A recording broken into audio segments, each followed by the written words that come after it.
Sir నమస్కారం sir. నమస్తే. Sir Jaganmohan Reddy గారు అంటే ఏపీలో విస్తృతంగా వర్షాలు కురుస్తున్నాయి. వరదలు కూడా రావడం మనం చూసాం కదా సార్. అయితే వీటన్నిటికి గల కారణం చంద్రబాబు నాయుడు గారే. ఆయన వల్లే వరదలొచ్చాయి. ఆయన వల్లే ఈ విధంగా మునిగిపోతున్నాయని చెప్పేసి ఆయన కామెంట్స్ అయితే చేశారు సార్.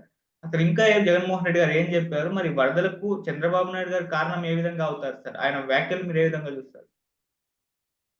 అంటే మామూలుగా ప్రతిపక్షాలు అధికార పక్షాన్ని వరదలొచ్చినప్పుడు గానీ, ఏదన్నా కలామిటీ వచ్చినప్పుడు గానీ, విమర్శించడం అనేది కామనే.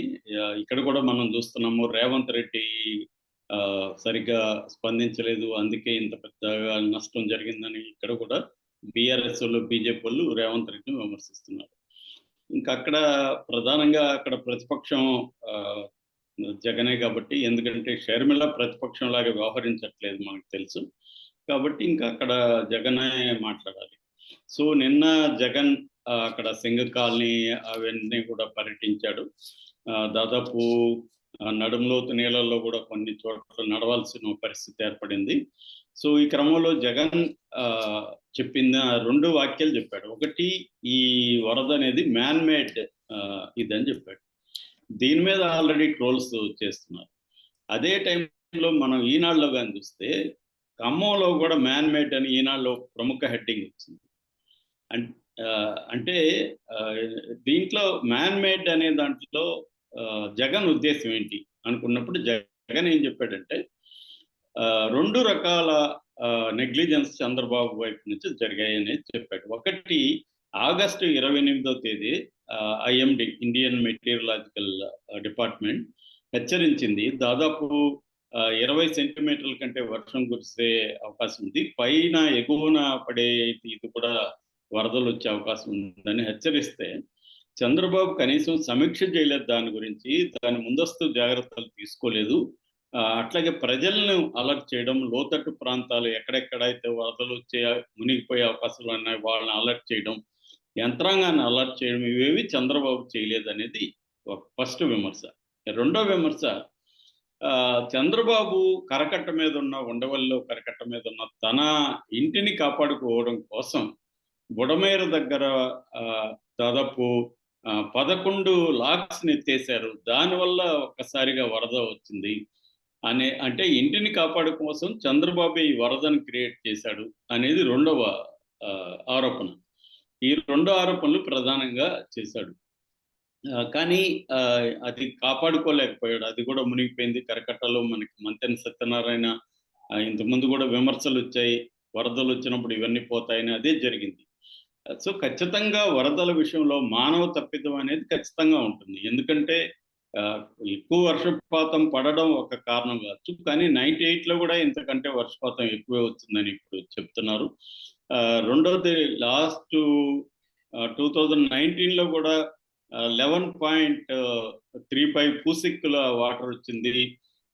అప్పుడు దాని ఇంత నష్టం జరగలేదు. ఇప్పుడెందుకు జరిగిందంటే జగన్ చెప్పేదేందంటే, ఫ్లడ్ క్యుషన్ అంటే శ్రీశైలం సాగరు, నాగార్జున సాగరు, పులిచింతల ఇక్కడ 60, 70 టీఎంసీలని తగ్గించి వాటర్ ఫ్లడ్ క్యుషన్ అనేది ఒక ఏర్పాటు చేసుంటే ఈ స్థాయి వాటర్ ఇక్కడికి వచ్చేది కాదు. అది చంద్రబాబు ముందుగా చేయలేదనేది అతను విమర్శించాడు.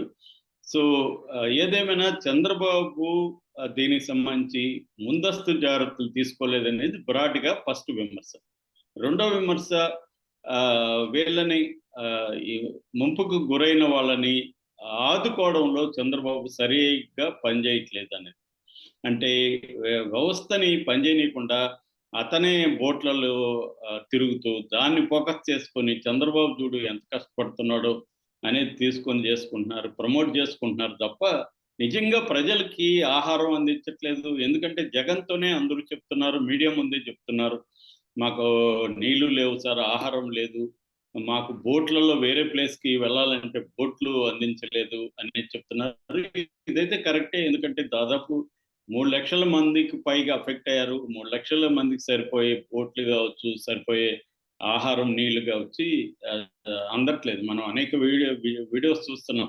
డ్రోన్స్ వెళ్ళి కొన్ని చోట్ల అట్లా ఇరుక్కున్నోళ్ళ చోత కమర్షియల్ డ్రోన్స్ వెళ్ళి ఆహారం అందించడానికి ఒక్కొక్క డ్రోన్‌కి 40,000, 50,000 ఖర్చు పెట్టాల్సొస్తుంది. అందించాలంటే కూడా 1500 నుంచి 3000 వరకు వసూలు చేస్తున్నారు. ఇంకొక హృదయ ఉదారక దృశ్యం నేనే చూసాను.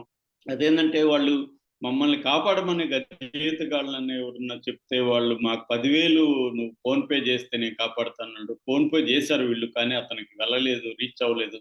దాంతో అతను కాపాడలేదు. కాపాడకపోతే అందులో ఒకరు కొట్టుకొని వెళ్ళిపోయి చనిపోయారు. ఇలాగా ఈ హ్యూమన్ కండిషన్ అంటే వీళ్ళకుండే ఒక వల్నరబుల్ కండిషన్ ఉపయోగించుకొని కొంతమంది ప్రాణాలతో వ్యాపారం అనేది మొదలుపెట్టేశారు.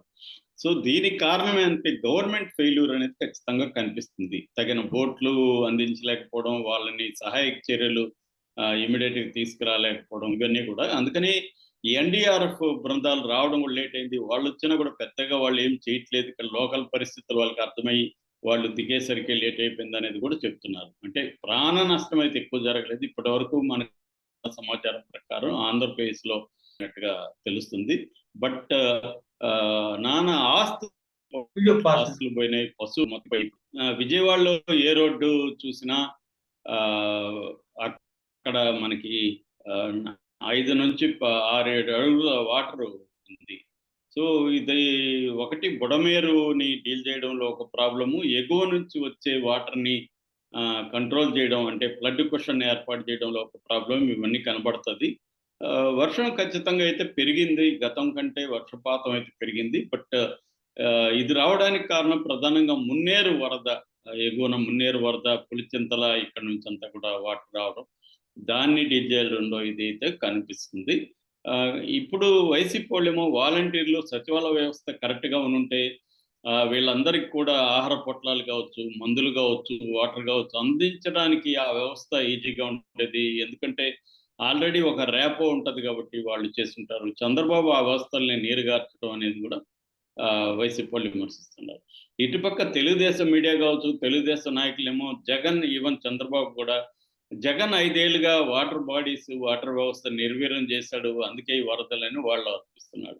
మనకు ఆంధ్రప్రదేశ్‌లో ప్రతిదీ రాజకీయమే. నిజానికి ఏందంటే ఇక్కడ రాజకీయాలకు అతీతంగా ఇప్పుడు ఇమ్మీడియేట్‌గా రాజకీయాలకు అతీతంగా వ్యవహరించాల్సి ఉంటది. కానీ మన దేశంలో ఏందంటే రాజకీయాలే ప్రధానం అయిపోయింది. ఇక్కడ కూడా మనం చూస్తున్నాం తెలంగాణలో కూడా రేవంత్ రెడ్డికి వ్యతిరేకంగా వీళ్ళు ఇదే ఆరోపణలు చేస్తున్నారు. రేవంత్ రెడ్డి కూడా ముందస్తు ప్రణాళిక లేదు. అందుకని రేవంత్ రెడ్డి అలసత్వమే కారణం.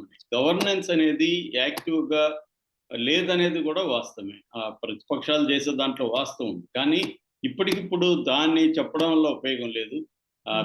ముందు ప్రతిపక్ష పార్టీలు కూడా చేయాల్సిన పనేందంటే వాళ్ళ వల్ల ఎంత వీలైతే అంతగా ఈ అఫెక్ట్ అయిన వాళ్ళకి హెల్ప్ చేయడం అనేది ఇంపార్టెంట్. అట్లాగే పౌర సమాజంలో ఎన్‌జీఓస్ కావచ్చు, మిగతా సెక్టర్స్ వీటిని కూడా మోడీ ప్రభుత్వం నిర్వీర్యం చేసింది గతంలో. పౌర వ్యవస్థ ఎన్‌జీఓ వ్యవస్థని మోడీ ప్రభుత్వం వచ్చినాక సిస్టమేటిక్‌గా వాళ్ళని నిర్వీర్యం చేసింది.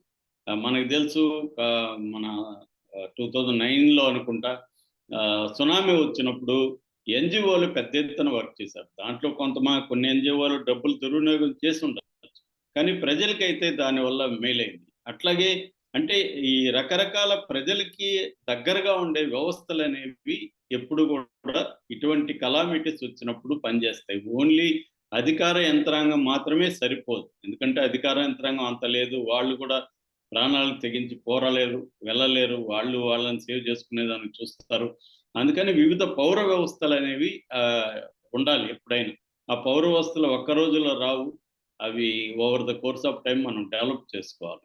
అది మిస్ అయింది మనకి. ఇక్కడ వాళ్ళ వైసీపీ వాళ్ళు చెప్పిన దాంట్లో కొంత వాస్తవం ఉంది. వాలంటీర్ వ్యవస్థ, సచివాలయ వ్యవస్థ కొద్దిగా పటిష్టంగా ఉంటే ఇప్పుడు ఇంకొంత మెరుగుగా వీళ్ళకి అందేది. అట్లాగే ఎన్‌జీఓ వ్యవస్థని రూయిన్ చేయకపోయింటే మోడీ ఇప్పుడు కొంత హెల్ప్ అయ్యేది. ఖచ్చితంగా ఇలాంటి వాటి నుంచి గుణపాఠాలు తీసుకొని వరదలు